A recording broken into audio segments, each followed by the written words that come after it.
Remember EEE, Eastern Equine Encephalitis? As the name indicates, the equine part, it's a mosquito-borne disease that kills horses. But for the first time in almost a decade, a New Yorker, a human, contracted the disease and died. Now, this is still incredibly rare, but as our climate warms, these kinds of illnesses may become more common, and health officials are thinking about how to talk to the public about it. That's today's story of the day. Support for Story of the Day comes from Pearsall Wealth Management at UBS Wealth Management USA, subsidiary UBS AG, member FINRA SIPC, 1 Broad Street Plaza, Glens Falls, and the New York State Caregiving and Respite Coalition, seeking volunteers aged 55 plus to support family caregivers in northern and central New York. Visit nyscrc/AmeriCorps.org.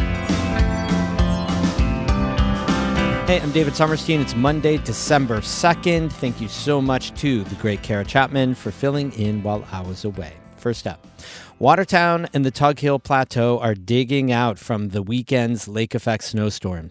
According to the National Weather Service, more than 3 feet of snow fell in Watertown. The highest snowfall for the storm was recorded in Barnes Corners in Lewis County, which got nearly 5.5 feet.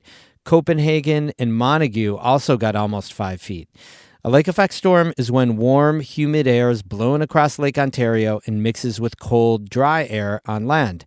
Forecasters say more snow is expected for the region later this week.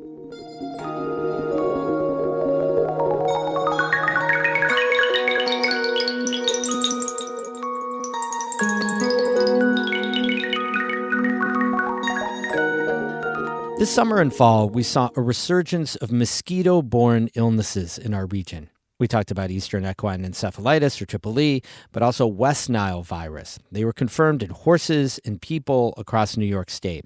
And that raises concerns for public health officials about what the future could hold and how we can protect ourselves.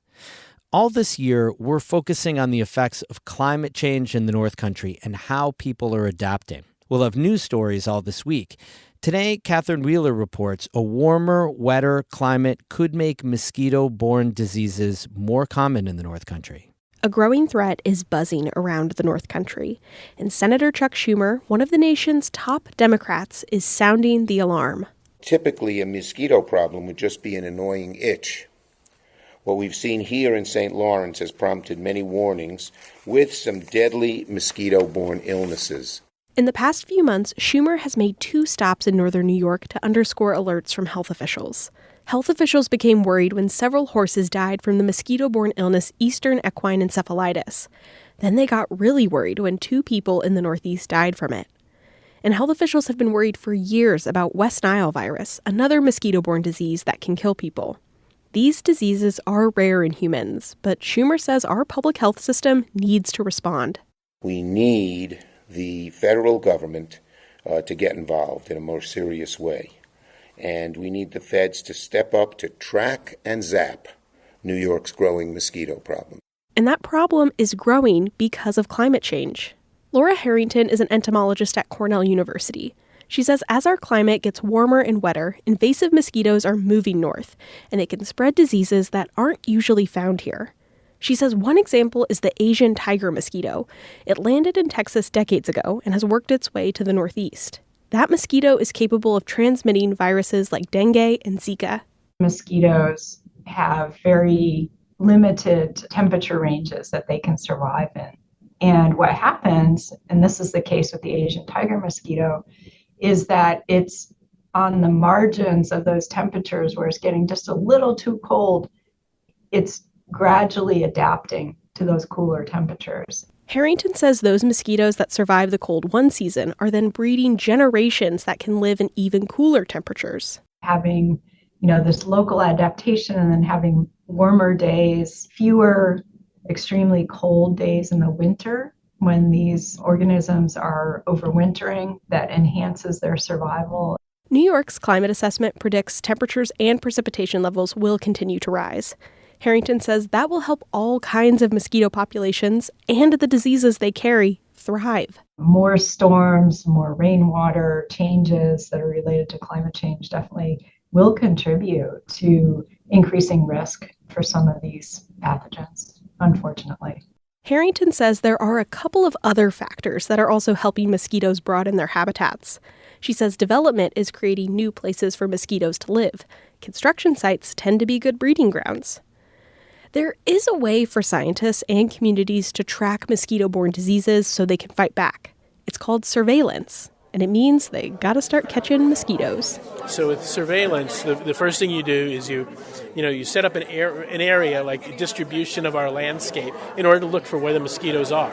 That's Tom Langen. He's a biologist at Clarkson University.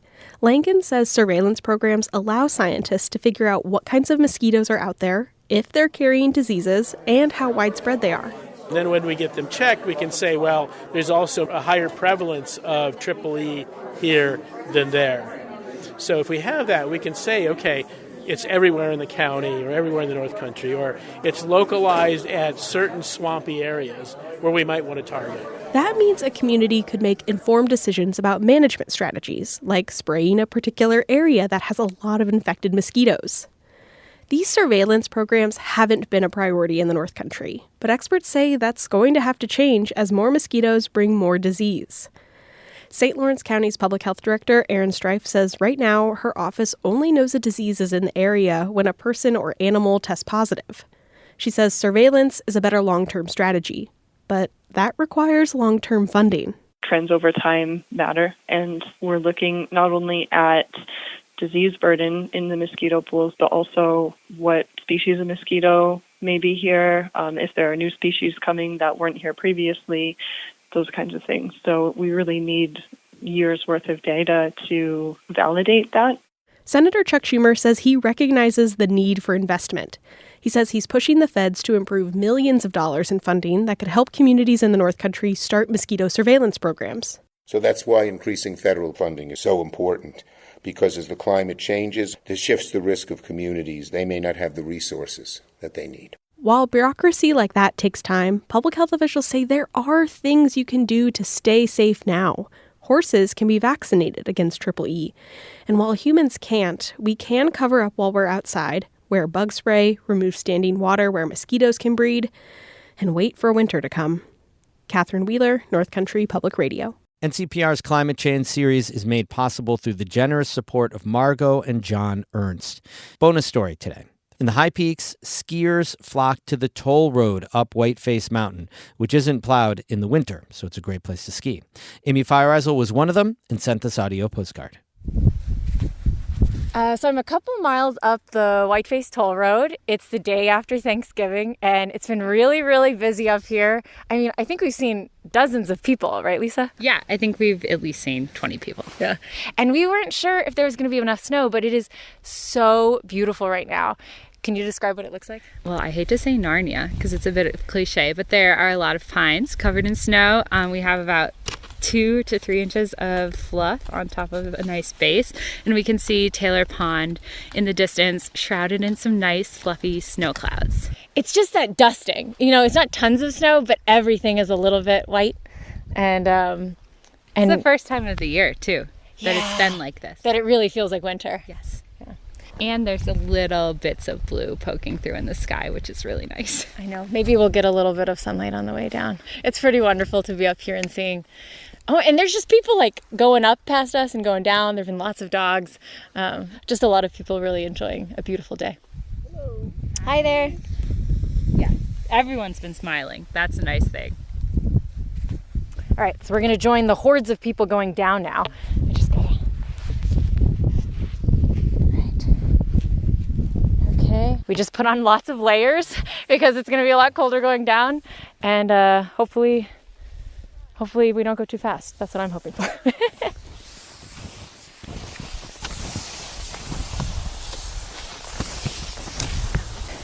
Oh, this is so nice though. Wow. And I was worried that it was going to be like too fast and icy, but it's like so perfect. Woo! It's Amy Feiereisel and a friend skiing the Whiteface Toll Road over the weekend. Such a great ski. We have more news all the time on our website, ncpr.org. Music today by B. Children of Canton and Ben Cato of Jay. I'm David Summerstein, North Country Public Radio.